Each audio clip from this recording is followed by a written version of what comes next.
Please subscribe, like, and share.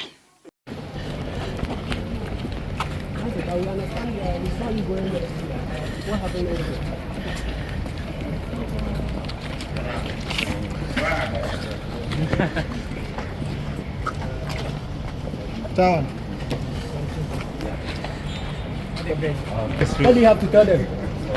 They are people. If you don't know any who say national security, a police for a deal for say, and then to a day or one more mobility, and an invitation on the actual friend or better.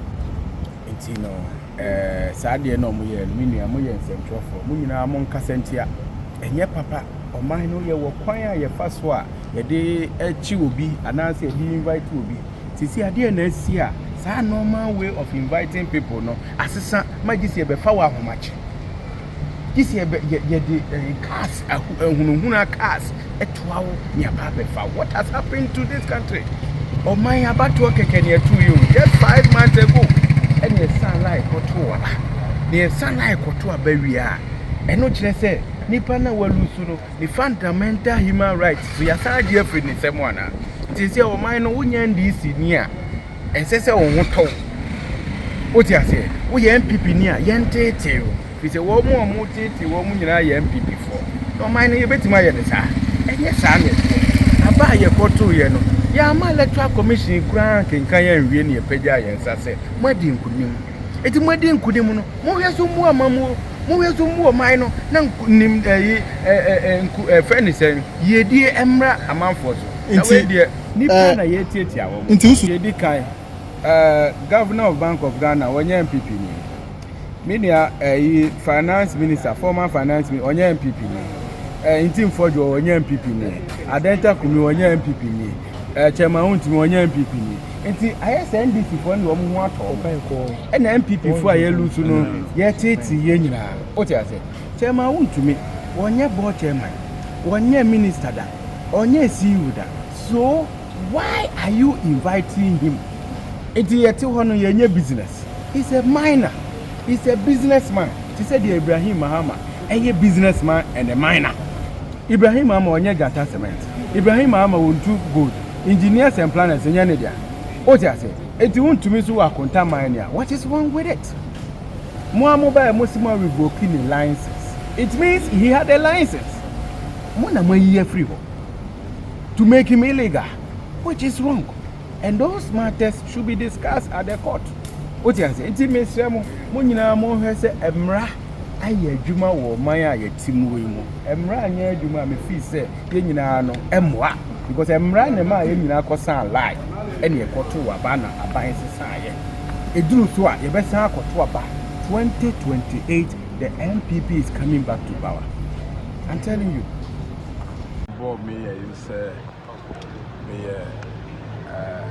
na me galamse na me produce me lances a list at the chere wo say me nye illegal mine na say me nye galamse enti me de me lances no at the chere wo ama omu the to should be almost aka say me ye adwuma ewo forest and also me catch up say enyemia enkonko ye adwuma ewo forest ye aye so mo evidence omo betimi ade ahre na emre bi me apply lances wo ho and so forestry commission and lands commission and mines commission omo ye say omo de honam forestry commission for so omo hwa ho into omo and a year custodian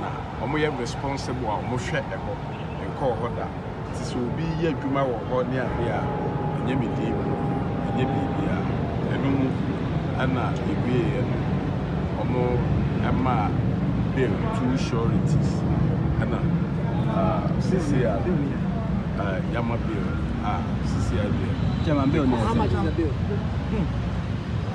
again nyina na metina aka na CCI aye yama me bill two sureties aye I'm moving about Cocoa Board any company Hallmark dealings with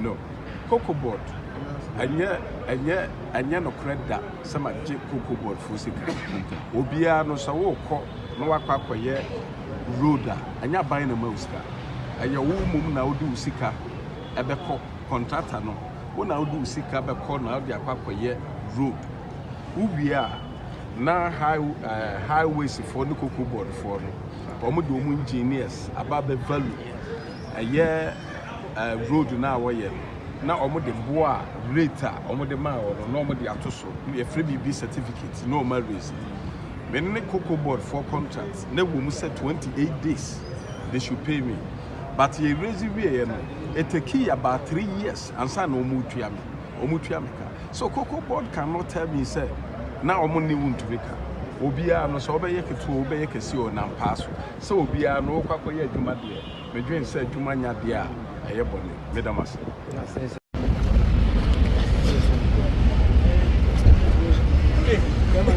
Allah CW1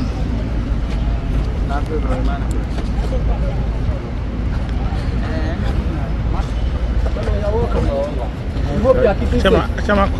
We hope everything is strong. I'm fine. How are you, sir?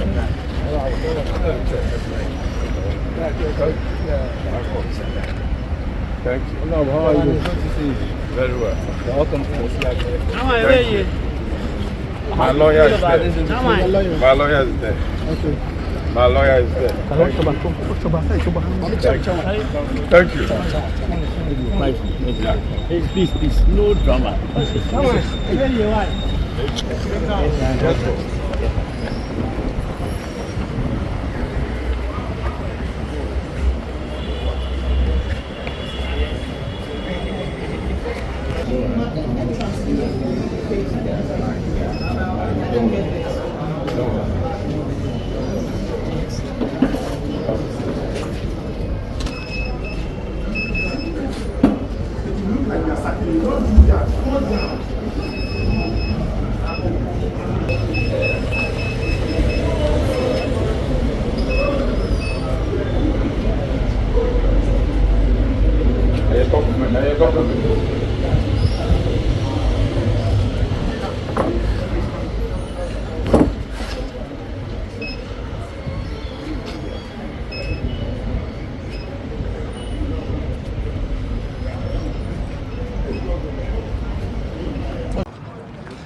Council, please, have you been told the reasons for your invitation?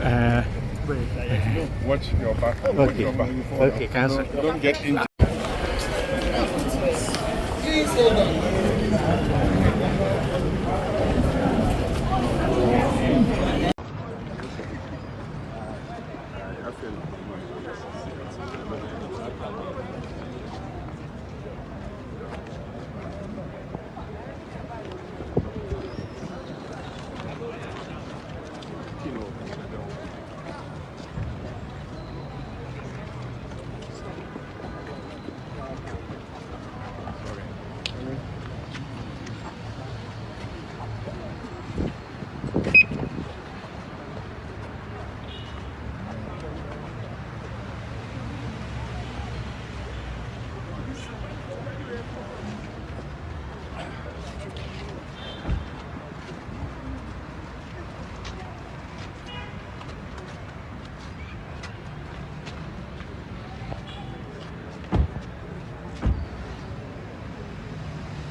and then submit it to the details to the office. So I paid courtesy call on the leadership of the institution, and we are waiting for the investigators to call us and start the interrogation. And as I indicated in the morning, so far we have not been submitted to any charges or allegations. So we are hoping for the discussion. But is Chairman Around. He is the main character, but he's not the actor. So we are the actors. So we submit ourselves to your interrogation, awaiting the chairman himself. It is the institution that wants it, and I'm sure you want our story. And the story will be better told by this council. Yo, this is your girl Gaza from the Asafin First Runner Up. Yeah, I was a more shot with TV. On your quality TV. Gaza, me say so. Make it happen.